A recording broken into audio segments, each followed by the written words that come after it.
Hello, greetings, truth seekers, Shia, Sunnis, whoever is interested to listen to me. Sorry, I cannot be professional. I make many mistakes, but hope you can see through and correct me. But the main thing is what I'm showing you, if you can see that, and overlook my other mistakes. I don't know how you will be able to understand or believing with evidence what I'm showing me in the Quran and the Hadiths and all that. But I have to do this, even though haphazardly, disorderly, making mistakes. And another thing is that welcome. I have to, with humility, all humbleness. I'm the only one that I can see going into depth about Shia Islam and correcting even my Shias. On YouTube, I still haven't found any ex-Muslims, Shias, who would go into such depth. Although I'm much grateful to one who mentioned in the YouTube video a long time ago that the sermon of Imam Ali in Najul Balagha, Sermon 80 about women's rights, and how Imam Ali has put them down, calling them evil and all that. So I'm grateful for that, but much grateful, but other things in depth, whatever I find and how I'm going about it, remembering flashbacks of the dirges, like for example this ayat in Surah Hajj, they will have tailored clothes for fire, and we thought this was for the disbelievers. So those who are disbelievers are those who have been unjust and hid the truth knowingly, intentionally, deliberately, and thus have been corrupted and corrupting others, misguiding others, and doing much cruelty, corruption on land, elsewhere, with human beings, with animals, with the universe, polluting it, not being consciously aware and compassionate and caring and all this. So I thought this was that's why scalding water on them, and their dresses will be tailored, as we are told in Surah Hajj ayat,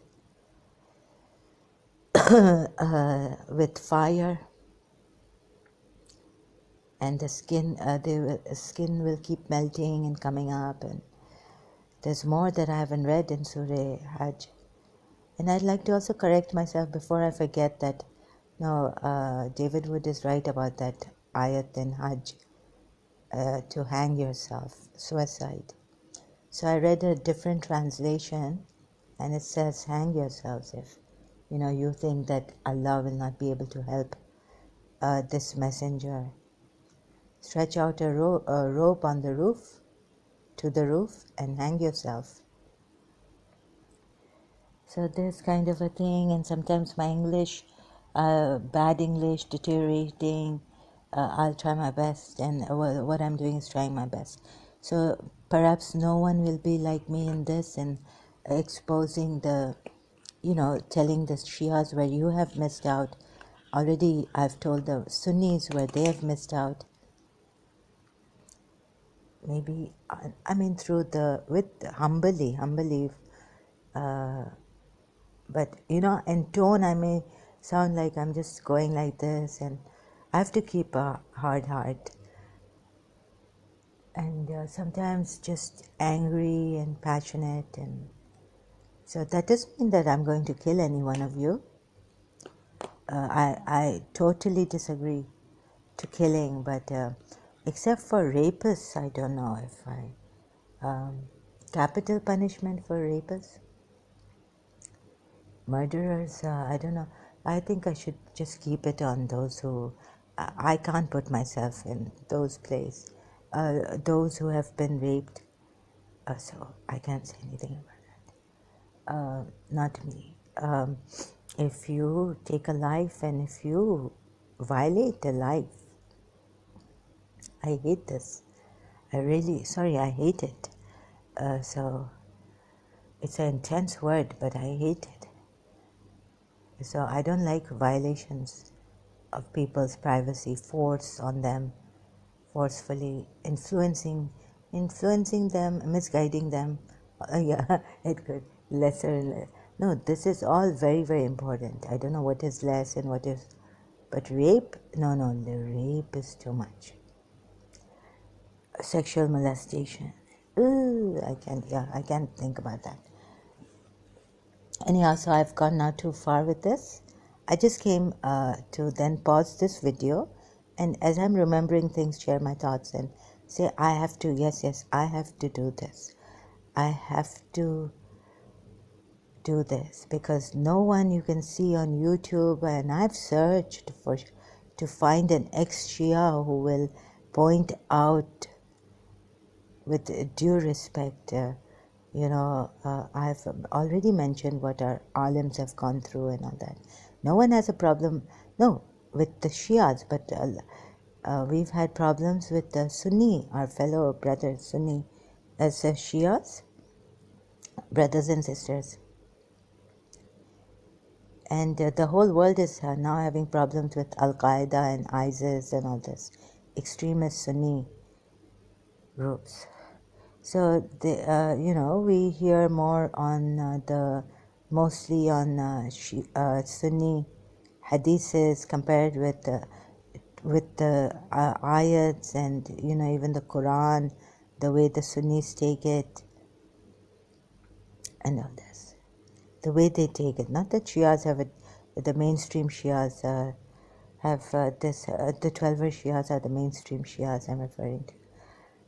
Have this different Quran or anything. No, we have the same Quran, but only different interpretations, and sometimes the words differ. But I heard that there are Qurans that the words are very, very different. Different Qurans, Hafs and this and that. I tried to find it on Google search, but it wasn't easy for me. I couldn't find Hafs and really couldn't understand. Like they were just seemed to be minor things, differences. But they say this is major, like the whole word changes. So I went to Abdullah Gondal's video and they've explained it. While on Google search I try to find it and they just say, yeah, this Quran is... I couldn't find that right, proper evidence for it anyways. But no one's going to do this, what I've been doing against my own religion, Shia Islam, and point out to you what you have missed, the Shias have missed, and how we have been deluded and betrayed for 1400 years now, blackmailed and scalding water. So there's this Noah I was listening to, my heart was being turned and moved, but then again the thing was coming back in Karachi, my feelings. So peace was no more there. Now after so many years, Mazloom Bewatan Ye Mera Maula Raza Hai. You see, my conditioning pulls me back. And so there's this mention in this Noha about a Bibi, our holy lady, related to Prophet Muhammad. I think she was the sister of Imam Raza, and we are told she was also in Karbala, but she was not a baby. Maybe the Bibi who was a sister of Imam Hussein, we just in a very metaphorical way. Or maybe she was very young. No. How can the sister of Imam Raza Zahra, Imam Musa Qasim's daughter, be in Karbala? Impossible. So, I'm not good at this comprehension, my nohas properly, even comprehending my nohas properly. So which Bibi is this who has come to Imam Raza's, she must be from Karbala, Imam Hussein's daughter, or Imam, even Imam Zainal Abidin's daughter. And her dress was burnt in Karbala. So, wondering about why Yazid, what is this tyrant doing? It was too shocking for me to take Karbala anymore after separating from Istisa. And I went in this naive, innocent thing that, no one is your enemy. And then I also went into that evil no more later on, further on on the way to my journey in life of soul searching. Yeah, this also started. There was a time I wouldn't question, like, if you told me there's reincarnation the way I was, I would say, no way. Like, I wouldn't say it like, but inside, like, no way. Sorry, no, I cannot question. I cannot bring this into my mind. No question of reincarnation.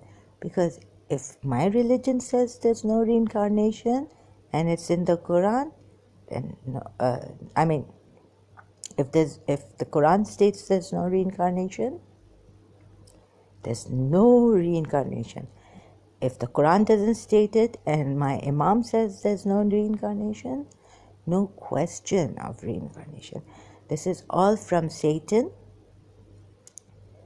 So this is how I used to be. Like, our souls have been, like in the Samiri caste. I think we are told in Surah Taha. We are told in Surah Taha about the Samiri caste. Their souls inclined to them, or his soul inclined. His soul not inclined. This is the problem. I'm using the wrong word. You may not take me seriously. Now I'm making all these mistakes, but I'm struggling, and please correct me if I will also try. Sometimes I'm oblivious of the words I'm using. Like now I'm in this thing where I'm reading something, the ayat, and again I'm repeating like a mad woman. Right? Because it has put me in this madness. My religion. And sometimes it's like losing it. I don't know which word I'm touching, what is the meaning. But I do words. I play this word game on Facebook. No, I'm doing well. I'm not that bad. I don't want you to get worried about me. I win also and lose also. So, but sometimes I'm listening to people and I can't get it.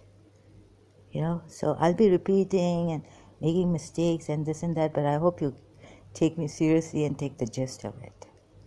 And really look at the ayats I'm saying, because sometimes they say even a mad person can have some truth in them, conveying it in a very disorderly manner, but must listen to a mad person. Maybe they have some truth. That's why whatever caused the madness was because of the confusion and did I see this, didn't I see this, and they're being invalidated or gaslighted by someone, by covert narcissists and all this. You've got to see this, and this Muhammad, in this Quran, Rasulullah, Muhammad is mentioned, don't let me say that again, how many times in the Quran. Okay, so now I think take a break for now, right? So please take me seriously and look at what I'm conveying and read it, recheck it. Like I don't want you to be scared or me telling you. you recheck the ayats and then go over. I also going, rewinding, and listening again and again, and checking for myself the even some Sunni hadiths. If I have to check, I have to go there, because my religious scholars also did that, and that's not why, but this is like you have to check yourself, and it's something very different when you hear it from David Wood or Apostate Prophet or Abdullah Samir or a Dr. Abdullah Gondal. But when you go yourself and you recheck it, and then you think in yourself, you contemplate something very different, and that's, it's another thing. So you verify it for yourself and validate it for yourself and see if we're making sense or not, or what we're ex-Muslims like me, maddened in this condition, is saying the right or the wrong thing, or made a mistake somewhere in the meaning of this, in the contradictions in the ayats I found, the problems I've found in the ayats of the Quran. See if you can correct me. But please do it in a very way that is not prejudiced, but in a scientific manner. So remove those faith glasses. So you see, when I was reading, on one hand, now I've removed those Shia glasses of me. On one hand, like this BB has come. See, my voice is like, this BB has come from Karbala, जिसकी अब्बा Karbala में जली थी. Like, she's come to Imam Maula, our master, our Imam, 8th Imam. Sorry, in some video I said 7th Imam, Imam Raza, who came in my dream. No, sorry, his father is the 7th Imam of the 12 Shias. He's the 8th Imam. So that, and sometimes I miss to cover all the points I'm saying now. Back to what I was saying, and I have forgotten. See, it slipped so quickly. So I have to be careful. What was I thinking? Okay, I've forgotten now what I wanted to say, not what I was thinking. To complete all this, my point here, and too much stress now, so I can't even. It's like I'm being my breath. I'm being suffocated. Okay, it's very, very stressful to remember. Ooh. Okay, so sorry about my condition, but yes, I have to do this. I have to do this, even though the mistakes I will make. But you recheck, you read and see my reasoning, my way of reasoning about the Quran ayats that I find contradictory, and now I question the Quran, the validity of the Quran, and all this. So thank you so much. I'll continue. We're taking a short break maybe, or today. Let's see how many videos I upload on YouTube. Thank you so much.